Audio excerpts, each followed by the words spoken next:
Over the weekend, we once again saw just how out of touch the NBA is with reality and with sports fans themselves. I speak for the three of us here when I say, as sports fans, the NBA All Star game and the NBA All Star weekend does not live up to the hype that it once did before.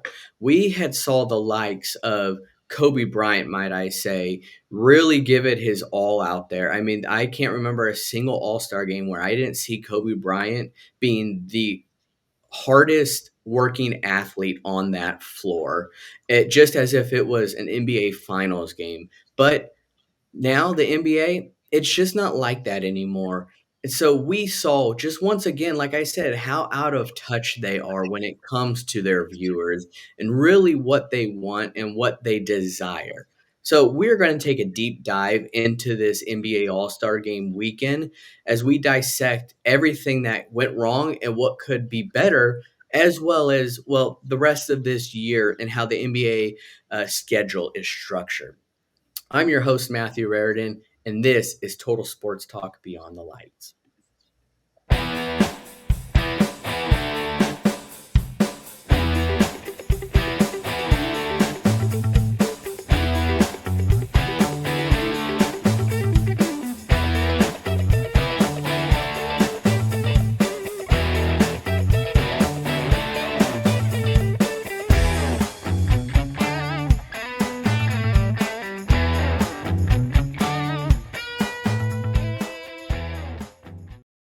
What's happening, everyone, and welcome to another episode of Total Sports Talk Beyond the Lights. And guys, I know this may come as a shock, a surprise to you, actually, as a matter of fact, but there was an NBA All-Star game this last week, and you may not have even known it. You might have just found out right now because I am telling you that there was an NBA All-Star game this last weekend because, well, that's pretty much what it is now, is that we don't even really hear about it, the leading up events to it, whereas before you had always known beforehand because you wanted to know who was going to be in the dunk competition or who was going to be in the three-point competition, whatever your favorite event might have been that week and was. You always knew it was coming up, but now it's like, did you even really know? So you probably didn't, but if you did, that's awesome. But it's just that's kind of how the cookie crumbles right now with the NBA All-Star game as well.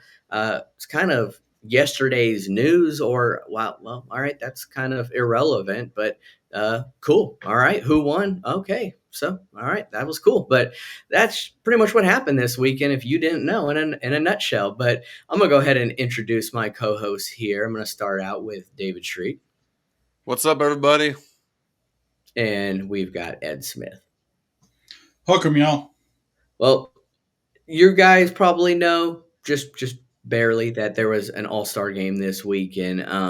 But if you didn't know, the East won, and it was a pretty low-scoring game, 211 to 186. I mean, I wish they would have had a little bit more effort to put up some points, but no, that is exactly what they did. It was all offense, as it being one of the highest scoring all-star games of all time. I mean, 211 points in a game. I mean, that's just something you don't see at all. But I'm kind of interested to know, did any of you guys watch the All-Star game?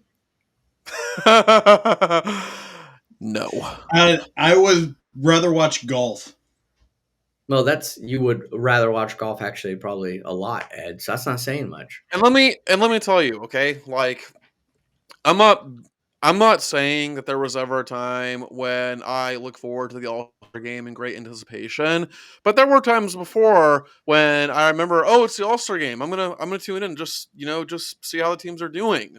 But I had absolutely zero desire, no interest whatsoever. And truthfully, guys, I have not had any interest in the NBA All-Star game in like, I don't know, 4 or 5, maybe 6 years. And something that you mentioned in the opening, Matthew, is you wanted to see who the stars were. Well, I grew up watching the NBA All Star game to see who the next guy was going to be. There was always a passing of the torch, so to speak, when it came to the All Star game. And this version of it, there isn't much of a passing of the torch, or hey, this guy wants to play this guy one on one and let the world see it. Mhm. It. I tried to tune into it. It looked like a music video and a basketball game kind of broke out. Yeah, Yeah. and not to kind of go off your point here, Ed, or go against it, but you're absolutely right. I will agree with like the passing of the torch. But this time around, I did actually notice that there kind of was a passing of the torch, not from one specific player to another. But I will say that with it being played in Indiana, we got to see actually Tyrese Halliburton, who is becoming an up and coming rising star in the NBA. And it seemed like this weekend was actually really all about him. And he deserves it. I will say that. He definitely seems like a great talent. I know of him because, well, he was drafted by my Kings. So to see what he's doing in Indiana is great. But I totally agree, Ed. Whereas before, you could probably sit there and watch of who's going to be this up and coming star in the making that probably won't even get mentioned in the All-Star game at all. Hmm. And you also Uh, talk about. Sorry, Ed. Go ahead. no, I've got to follow up. Go ahead. Yeah, and you talk about what was the score, 211 to 186 or something like that. Um, Listen, I don't need to watch the All-Star game to know that obviously there was no defense, and this was not a case of one team just making a crap ton of contested shots and banking on them. I don't need to watch the game to know that players on the defensive side, if we can even call it that, the defensive side, are just standing there and just taking it, not doing anything. And in a way, right, exactly like that, Ed. Ooh. And listen, in a way, I sort of understand because you kind of have to give more effort when you're playing defense versus playing offense. And you're a player, and you realize the All Star game is ultimately meaningless. So why would you risk injury in a game that doesn't mean a lot? Like, why am I going to put my body on the line to play defense and possibly maybe get injured during a game that has no bearing on the regular season, no bearing on the playoff format or anything like that? It really feels like the All Star game is more about everything around the All Star game and not the game itself. You know, because with that music video mentality that you saw with all the banners and the lights and the smoke show and the announcements and the half hour of, hey, look at this social initiative that we're backing as a league, and we're going to go 6 different ways, and it's all about this specific point of view that you need to follow if you're going to follow the NBA. And by the end of it, Adam Silver is like, so you scored a lot of points. Here's your MVP trophy. And I mean, he doesn't show a whole lot of emotion regardless. That's one thing I've noticed about him, but I agree. It's just, how can he really be happy? I'll tell you what, if you have ADD or ADHD, that was not the event to watch because it was all over the place. Like Ed just explained it. It's like, pay attention here. No, actually pay attention here. Well, actually we're gonna have you pay attention here. It just is like, all right, well, what the heck's going on? But Ed was blessed to be able to watch, of course, growing up, the dunk competitions. You got the human highlight reel, Dominique Wilkins and Michael Jordan, Spud Webb. I mean, he got to watch all that growing up, whereas me and David, we've of course seen the highlights. We've got YouTube, but yeah, we also though got ours as well, watching Vince Carter do his 360 windmill dunk. That's probably one of the most Mhm. infamous dunks there is in the dunk competition. To even as of recent, I say as of recent, it's been several years now, but Aaron Gordon and Zach Levine battle it out. I mean, that was awesome to see because growing up watching the dunk competition was the highlight of the weekend. It really was. And then with Steph Curry and his surgeons in the NBA, the 3-point competition became such a big deal where it was before, but unfortunately, when it was so big before, well, it was also during when the dunk competition was even bigger. Yeah. So Larry Bird winning the 3-point contest, although was you saw a big star win it. Well, right after that event happened, Michael Jordan dunked from the free throw line. So it's like it was always overshadowed, but now lately you've seen some of them go back and forth, but you haven't really seen that in the last couple years, just how it used to be. A 3-point contest, you're not going to get hurt doing that. Whereas on the dunk competition, that's why you don't see any of the big stars do it anymore because, well, they could get hurt. So is there speaking of 3-point, is there actually going to be a 3-point contest between Steph Curry and Sabrina Ionescu? Did it actually happen? Is it going to happen? Because that's been kind of talked about in the social media circles. It did indeed happen. It Wow. happened right Okay. after the 3-point contest itself. I mean, Ed, do you want to talk about it? Well, I was going to follow up on your point, Matthew, about the 3-point competition. When this whole All Star Weekend thing started, just to kind of give a background to it, the 3-point line was an addition to the NBA floor in the early 80s. It was not, a part of the offense because offense at that time was within 20 feet. So the 3-point competition was about sharpshooters. The 3-point shooters were specialists. They were not every player on the floor, including your center. You know, so that's what the 3-point competition was there to highlight. Now it's just whoever's on the roster. Hey, you go and you go and you go. Now that's all it is. I remember watching Dale Curry, Steph's dad, compete in the 3-point competition as a member of the Milwaukee Bucks. That's how far back this goes. Now, as it is now, because everybody can do it, it's not special anymore, in my opinion. So that's why it becomes so watered down. If they want to, move the line back even further and create a different scoring system for those super long range shooters, I'm all for it. But the way that the 3-point line is now, everybody shoots it, so it's not special whatsoever. Yeah, yeah, and I did watch the Saturday, some of the Saturday portion of it. Actually, the 3-point contest, I did watch that, and of course the Steph Curry versus Sabrina Ionescu matchup, which I'll talk about to answer David's question. But with it being in Indiana, you could tell it kind of felt a little bit forced because you have Reggie Miller, who's part of TNT crew, and Reggie Miller is one of the greatest 3-point shooters of all time.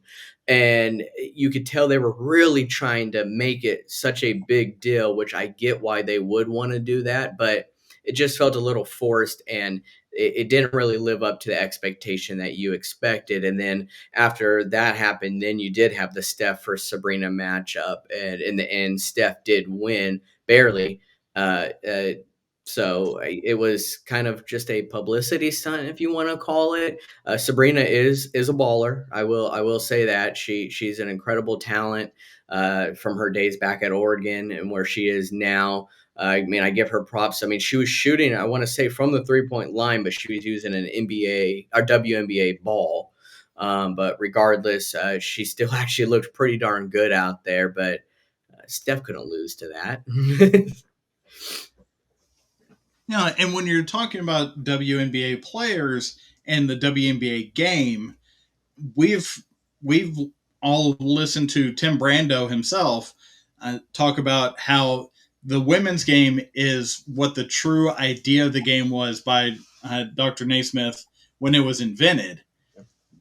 The guys becoming so much more athletic has played above that. So having Steph and Ionuska uh, shooting from the same range, I don't think was should have been allowed in some way Yeah.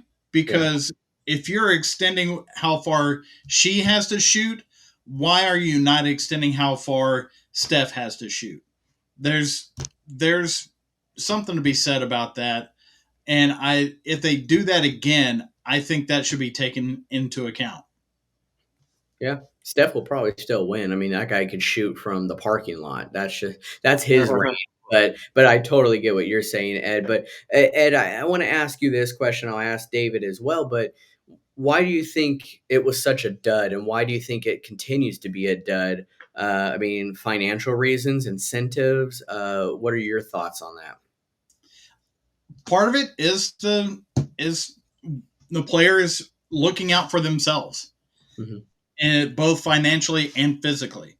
So earlier in this year, they had an in-season tournament that every team participated in during the season, in which load management has become a major conversation. I don't understand how that is a thing. But one thing you saw with the in season tournament is there was financial reward for playing deeper into that tournament than what they get out of going to the All Star game. I'm sure it's a nice little bonus, but each player winning the tournament each received $500,000 just for being there. When you're talking about 15 guys on a roster, that's a little extra change in your pocket. And it's the lesser guys, not the all stars that are getting the max contract guys. Those guys, they don't care about the 500K. It's those guys down at the end of the bench that want to perform in those tournament games to get the extra bonus that is being laid up for them. The runners up in the tournament got 200K, each player of them, and each player that lost in the quarterfinals each got 50K. When you're talking minimum contracts and you're around these max contract guys, you feel a little inferior financially. So you're looking for any way to boost yourself, financially, to get and do those things that those upper end guys in your locker room are doing, so you're on a more even playing field. So, or playing court, I should say. Yeah, I yeah. Um, mean, Watch your language. in addition to what Ed said, I think it also just points to the fact that nobody wants to watch a glorified exhibition match where no defense is played. I know offense is always talked about as being fun, but when there's literally no defense, I mean, no one's going to be interested. And then here's a question that I, I think more and more people should be asking this, and that is, why the hell do we even have an All Star game in the first place? And not just for basketball, for all the sports. Okay, the top players clearly don't care about it that much. They have no bearing on the regular season, and I always laugh when people are like, "Well, ultimately, it's for the fans." Oh, really? It's for the fans, people. You have an entire 82 game season, okay, to watch or listen and to build up your fandom that way. And listen, I'm not saying you have to watch or listen to every single game of your team. Like, I can tell you that for the teams that I root for, I don't watch or listen to all the games. It's an 82 game season, right?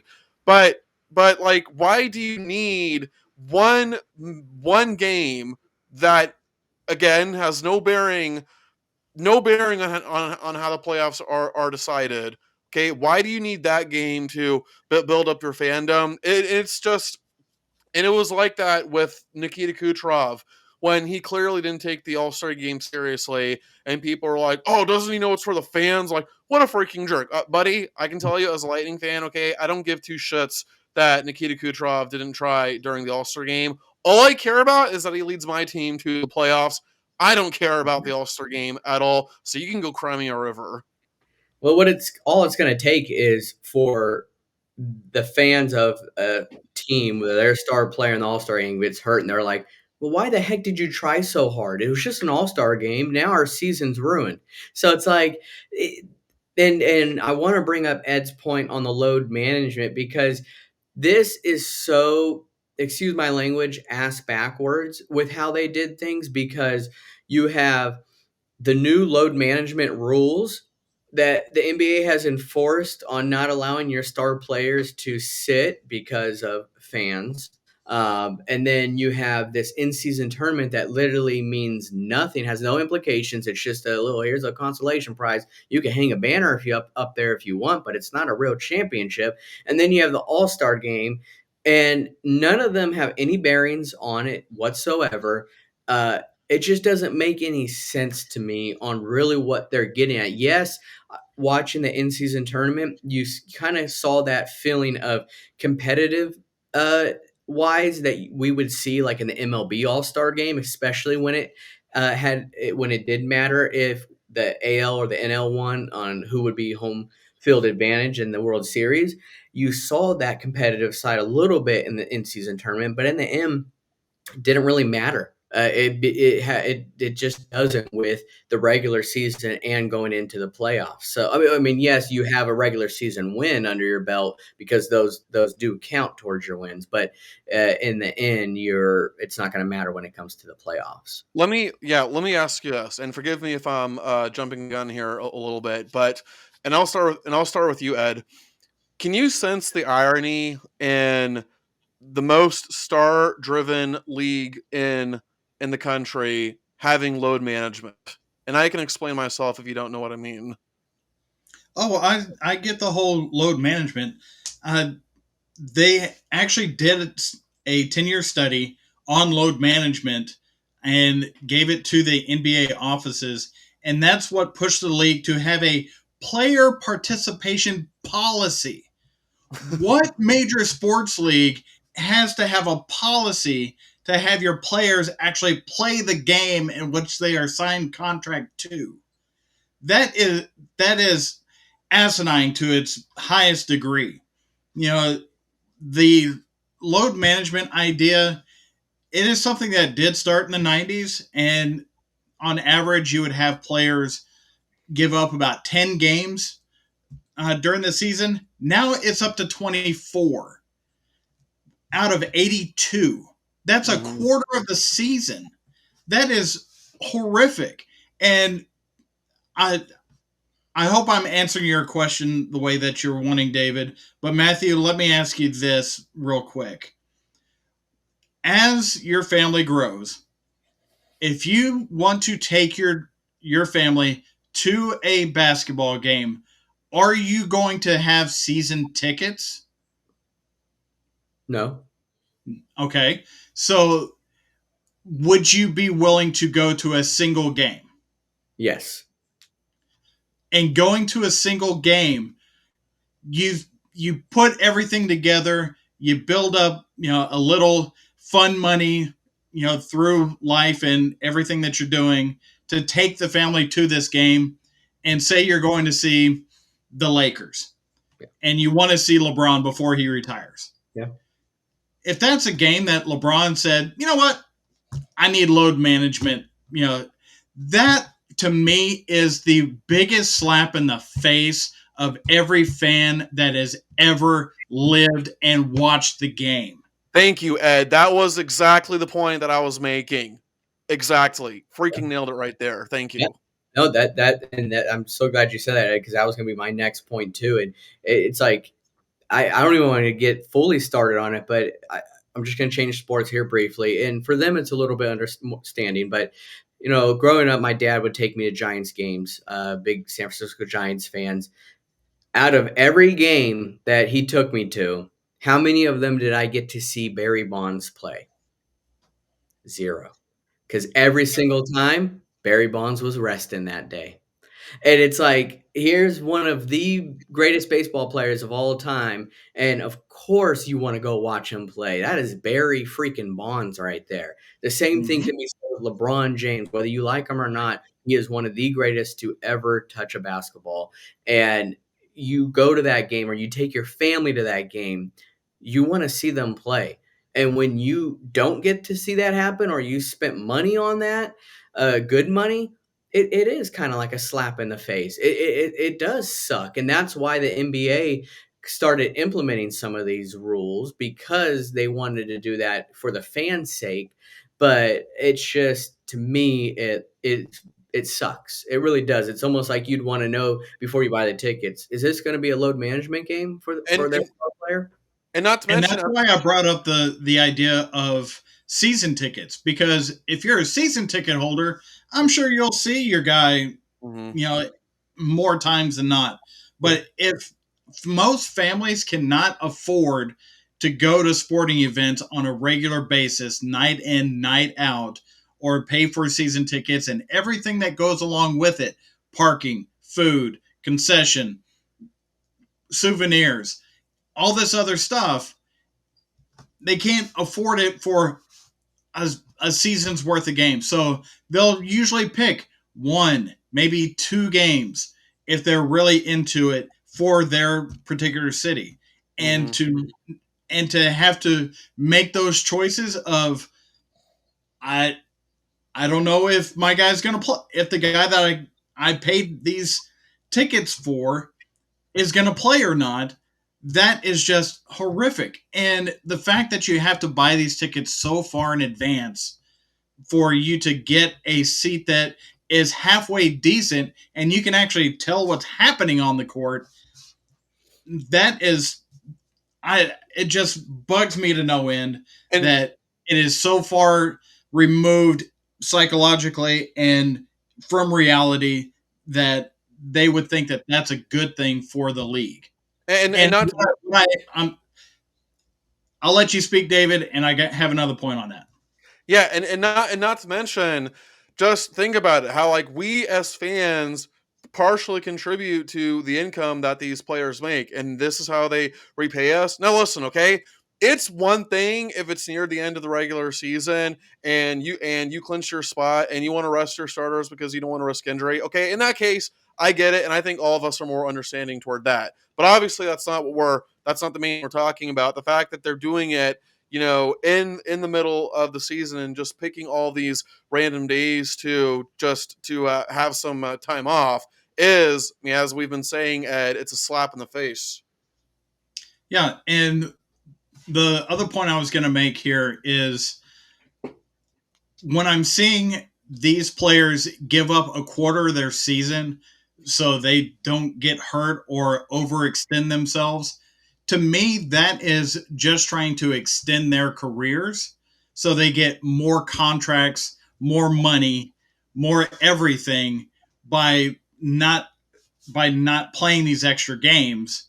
So they think that by playing, you know, 15 more games than what they're doing now, they think that they're going to lose out on that third, fourth, fifth contract, and they're hoping the max contract somewhere in there.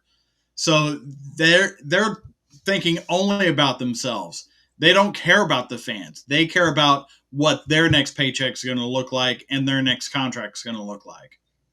Yeah, Yeah, it's good point. for me, it's like the same level of frustration I have for my fantasy football team. Like, no, you're not hurt. Rub some dirt on it. Get back out there. You're fine. I need to win this week. So I don't want to hear it. I don't want to hear that you're resting. Go out there and play some snaps. But in all serious, though, yeah, it is very frustrating when you want to go to this game, you spend a lot of money to go to this game, and well, their star player or players are, well, they're resting. They're tired. They didn't sleep well last night. They got a queen size bed instead of a king size bed, so they're gonna be catching some R&R. But we mentioned his name earlier and his bleak expression, but Adam Silver, you know, why do you think he was frustrated with this? We talked about it being a dud in our opinions, but do you think that's exactly why he was frustrated? I mean, it's got to be. I mean, didn't ratings go up from last year? So I mean, if you're mad about that, you're a moron. But I can totally see being frustrated by the lack of competition, at least. And that's the key phrase there, lack of competition. When baseball does this mid-season classic, there you cannot play baseball without playing defense. You just can't. Yeah. Whereas basketball, that's a shoot around. That's not a Hmm. game. That's a shoot around. Yep. But Hmm. so to me, that's something that if all you're going to do is give that little attention and effort to it, why even have it in the middle of the season? Place it someplace else. Hmm. Whether beginning of the season to get the fans excited for the basketball season as a total, or place it after the season, just as a wrap up to what the season is. Very much like the NFL does. Just around the Super Bowl, they'll have the Pro Bowl, and all that stuff that goes along with that. So I'm saying you don't have to get rid of the All Star game altogether. So move it to where it is before the season or after the season, somewhat like the NFL does the Pro Bowl. So that way you can put it in a place where somebody will give a damn about what you're doing. Yeah, I mean, in that case, then I would argue have it before the season so that you give fans something to look forward to heading into the season. In my opinion, Yeah, Yeah, as a tip off of the season. yeah, exactly. I mean, I don't know how the voting would go with that. I mean, but I mean, in the end, it's always the same stars in reality. So if you just want to do Yeah. that, or you could do it from the prior year, then that's fine. But yeah, I agree having it where it's not going to affect the players and their health. Uh, just like the NFL is doing. And yeah, I get the NFL and the Pro Bowl. They've kind of gone away from a lot of their standards now. We have flag football, but I will say this: they have brought a lot back when it comes to some of these skill competitions that we used to always watch. I used to enjoy watching the skills competitions at the Pro Bowl, and in all honesty, it's one of those that you kind of watched a little bit more. But flag football isn't ideal, but in the end, you are still seeing some of their top players playing it because, well, it's not going to affect their seasons because, well, their season's over. So I like the idea of moving it. Maybe they'll listen to us one of these days. Maybe, or they'll just keep it a concert or some music video. Adam Silver, Total Sports Talk, Yeah. Beyond the Lights. That's where you get your best ideas. Come on. Do you guys get the feeling that like he should be like a neurosurgeon or something like that? He doesn't look like a commissioner to me. I'm just saying. He No, looks like the guy that walks out of the OR with the clipboard in his hand and just checking off the the the sheet for what the patient's going through. Yeah. Yeah, I don't see him as commissioner. I'm not saying you have to have a look to be a commissioner, but he seems like a nerd, if anything. yeah, I mean, what happened with David Stern? Did he step down? He didn't. He stepped down, right? He stepped down, but he was a mob boss that was a commissioner. He left his mark with denying the Chris Paul trade. Yeah, That's what he'll be known for the most. yeah. No I don't think. super teams. Yeah, I don't think Lakers fans are ever going to forgive him for that.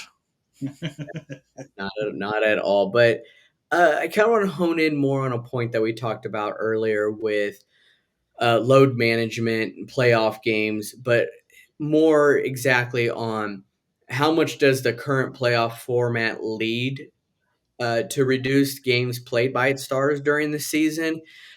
We talked about the play-in tournament, and but the play-in tournament going into the playoffs to determine the final two seeds of each conference. So you already got that, and then you have 4 rounds of best of 7 play. I mean, it could be up to 31 playoff games on top of a 82 game season. So what are your guys' thoughts on that? I mean, should they have a 5 game series, in the first round? Is this play-in tournament a good thing or a bad thing when it comes to these players and their rest? I mean, I I've never had any issue with the current. Well, I shouldn't say current, but like I've never had any issue with a 7 game playoff format, and frankly, it never really seemed to be an issue until just recently. Ed, I I once again I have to go back to uh, the historical perspective of it. There was a point where when they first started doing the first round, it was best of 3. Mhm. Then the next round was best of 5. Then the next round was best of 7 as the conference finals, and then you had the NBA finals. To me, I think what they wanted to do was ensure that the best teams got down to the final and there were no surprises in those first couple of rounds. Mm. Because one year you had Dikembe Mutombo's Nuggets stop Sean Kemp and Gary Payton's Supersonics in the first round in a best of 3 series. That threw a big old wrench in what the NBA was expecting to be able to market for the rest of the playoffs. So they extended it out further, and then they extended it out further because the more playoff games you have, the more money they make. Mm-hmm. Because playoff games certainly make more money than regular season games. So that in itself, the fact that we are going from the possibility of 3 games in the first round to 7, and then going from 5 games to the possibility of 7 to 7 games and 7 games. That is a lot of basketball that is watering down the need for all these regular season games. If you're going to have that many playoff games, why have that many regular season games? Do y'all think that maybe they should scale back the regular season and Well, just do that format? I think that's definitely a fair point, Ed. I mean, I've never had an issue with 82 games. I mean, if you're going to reduce it, maybe reduce it down to 70 games. But then here's my problem with that. Oh, 70 games is too much. Okay, fine. We'll reduce it down to 65. No, no, no, that's too much. Okay, fine. How about 50? No, no, no, like that's too much.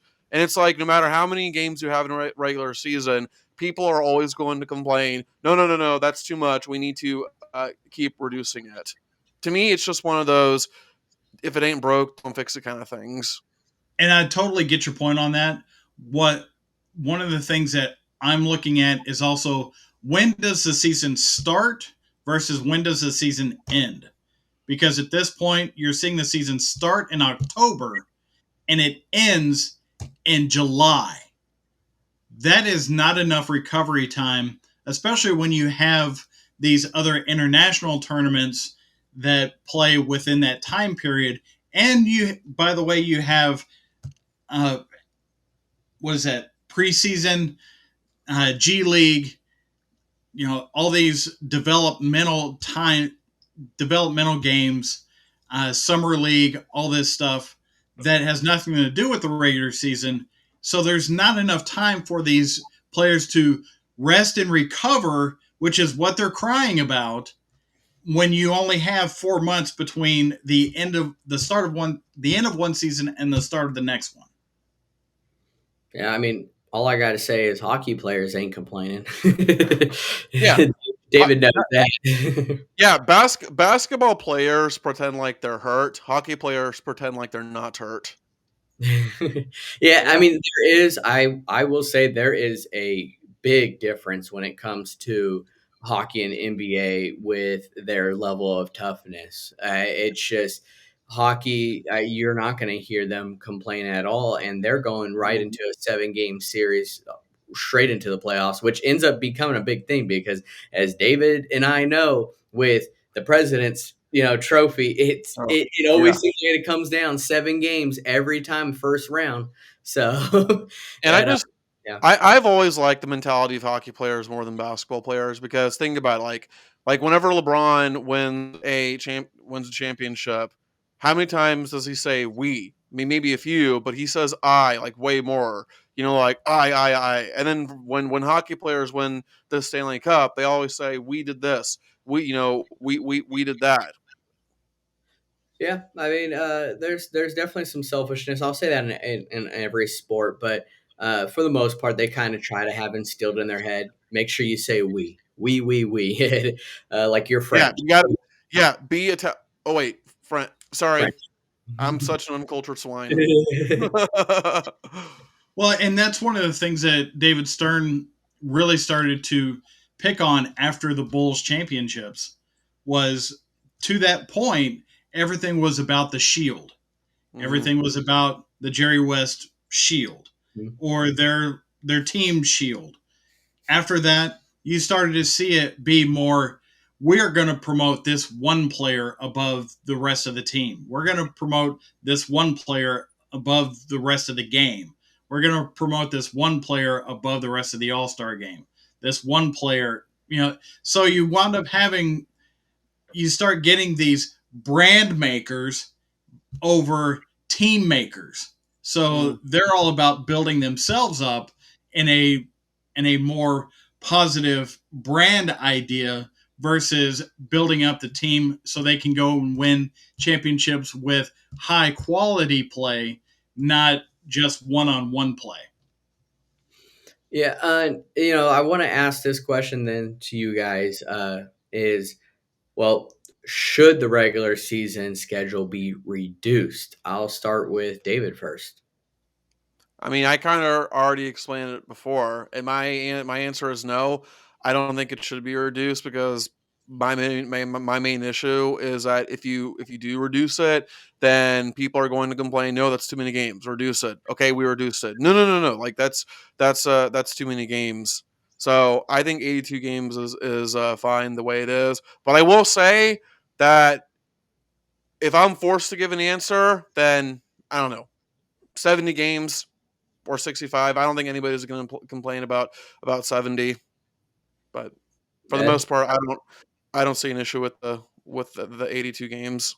I No. think 70 is a fair number because you're going to back off the end of the playoffs to where it is back into the June timeframe as opposed to extending it out and extending it out and extending it out until we have NBA basketball year round, and then load management becomes a bigger issue. Yeah, I think that's exactly it. I mean, do I think that they should be able to play the 82 games in the playoffs how it is? Yes, I think they should be able to do that physically. But do I think that for the better of basketball viewership and for the fans, if they were to move it down to, 70 or so, I think I'd say yeah to that. I think it helps Mm. with, like Ed said, the time frame, but you're still never going to win with everyone. You can't always please everyone. Just like I mentioned yesterday with the new college football format, the 13th Mhm. team is still going to be pissed. So that's Yeah. just how it is. You're never going to please everyone. But I think 70 would be pretty fair, and it would also cut the season time down a little bit more than extending. Just out of curiosity, I mean, we know that obviously load management, players resting has always been a thing, but I kind of want to test you guys. Do you guys remember essentially like what player started this current trend of load management we're seeing right now? Because there's one player that I very very clearly remember starting all of this. If you remember him, See here. Are you? I'll let Ed guess, and then give us like a hint of time frame. okay, Yeah, if you give me a better idea of the time frame, because the first thought I had in mind was Allen Iverson. yeah.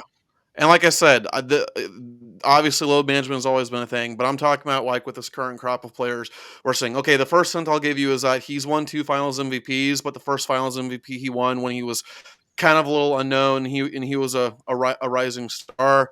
Kawhi Used to Leonard. play. Yes, Kawhi Leonard. Bingo. Yeah, but my guess was going to be Allen Iverson. I was thinking you were going early 2000s, so Allen No, Iverson no, was. yeah, no, no, not that early. But if you guys remember, like it was Kawhi Leonard who essentially started this current trend of load management that we're seeing right now. It goes back to him. Yeah, I'll say did he start load management? No, but do I think that he made it such a worse thing? Yes, I think that Hmm. it became such a trend of sitting out more, all because of him. Yeah, exactly. So yeah, but our last topic here, and I think it's going to garnish some good back and forth here, probably between me and Ed. But in season tournament that we have right now in the NBA, should that determine home court? Similar to how the MLB used to do with the All Star game with home filled in the World Series. So, Ed, take it away.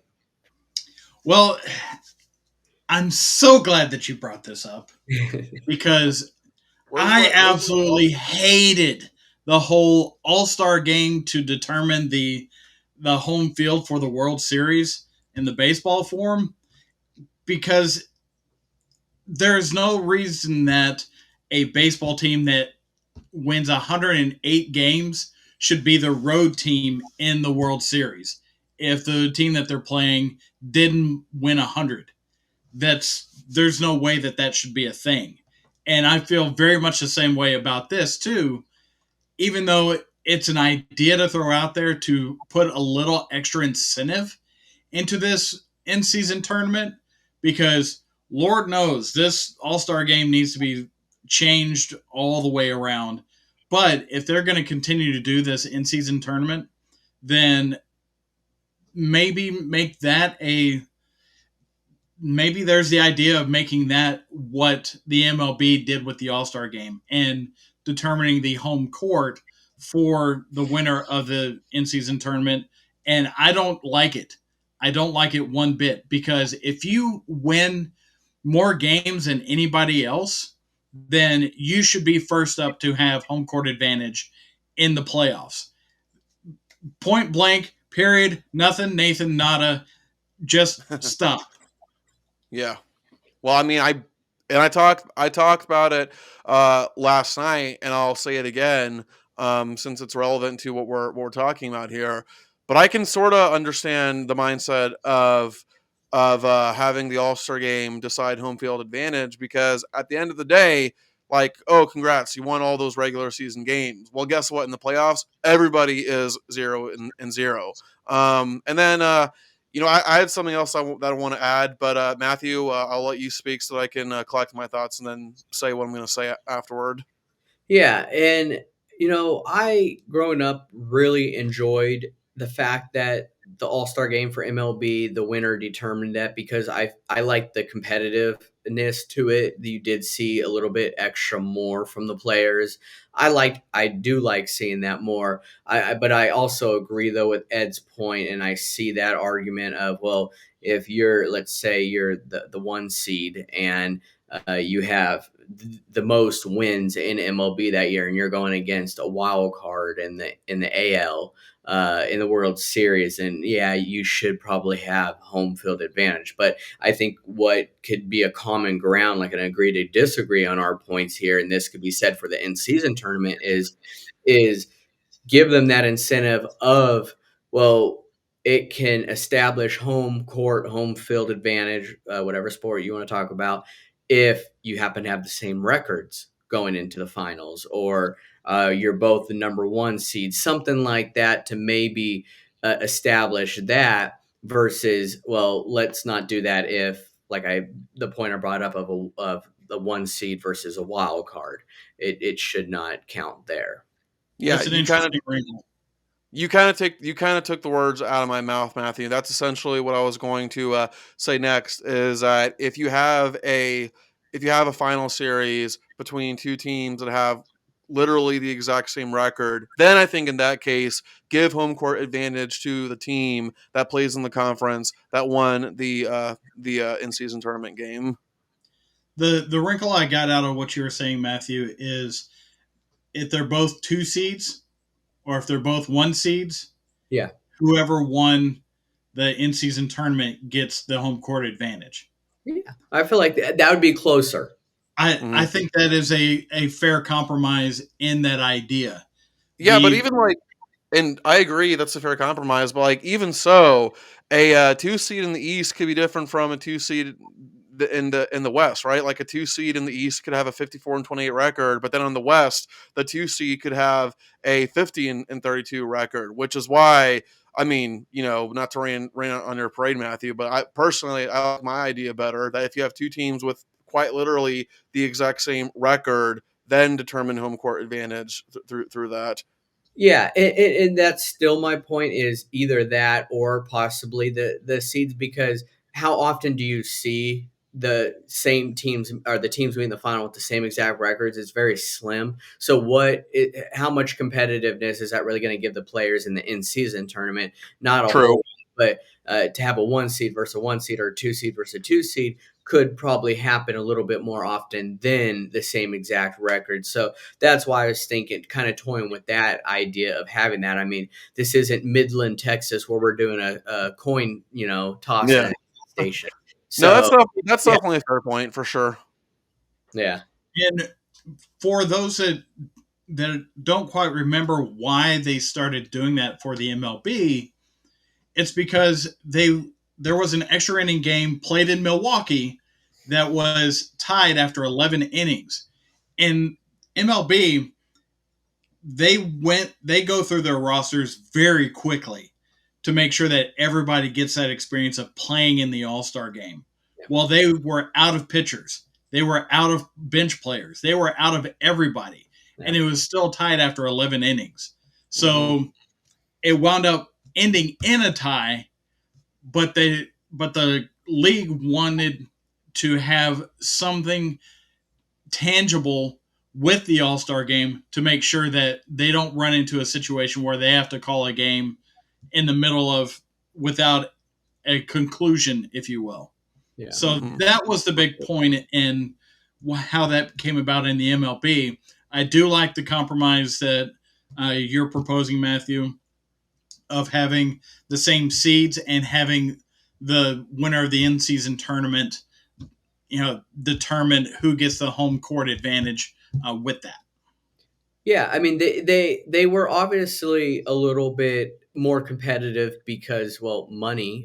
You saw a little bit of that in the in-season tournament, but that's not always going to do it. By having that to be the winner to possibly determine if you may have home court advantage in the NBA Finals if you happen to be up against that same seed, then that kind of gives you a little more momentum to want to try more. So I just think something like that to give them that edge of presenting to at least try more, because as fans, that's what we want to see.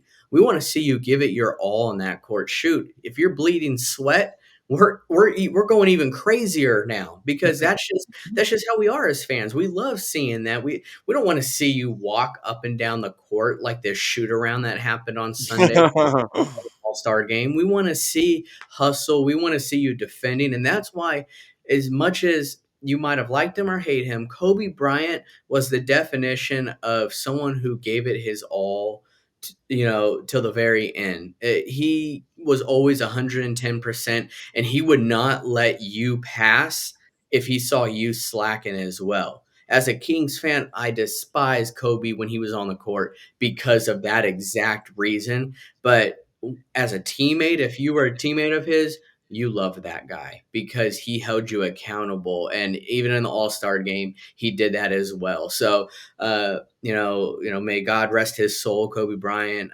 But he was a tremendous athlete who gave it his all every single game. And if you watched him, you were in for a treat. Mm-hmm. So, but that's about all we have today, folks. It just kind of irked, I think, all of us with what happened this last weekend with the NBA All-Star game, and it had us thinking, well, it needs to be tweaked. And not just the NBA All-Star game. This could be said for others. NFL has, had theirs at the end of the season. You can't please everyone, but you could change some things if you really see that you're going down a pattern. Yes, I get their viewers were up, but not by a whole lot, and it wasn't a whole lot to start with. But it's just they need to do something to fix it, and this is just our opinions on what we think they could do to fix not only this All-Star game, but possibly the playoffs and the structure of the in-season tournament and who could get home court advantage for the NBA. So let us know what you guys think in the comments of your proposed idea of what you think would really change for the better, not only for viewers, but for players, to stay healthy and to really get that excitement for you sitting at home. You want to be at the edge of your seat because it is just that competitive, because that's what we all want at the end of the day. And if that happens, everyone will be happy. The NBA will get their views, which means more money. So of course they're happy, and we're getting what we paid for by watching them. Whether you're at the game itself or you're paying for cable to watch that game, you're getting your money's worth. And that's what we all want. So drop in the comments your thoughts on what you think will help that. And also give us a like, subscribe, and share these videos. Let people know what we're doing here. We really appreciate that. And we're hoping to give you everything that we can and the best content out there. But till next time, guys, we are rounding third and we are headed for home.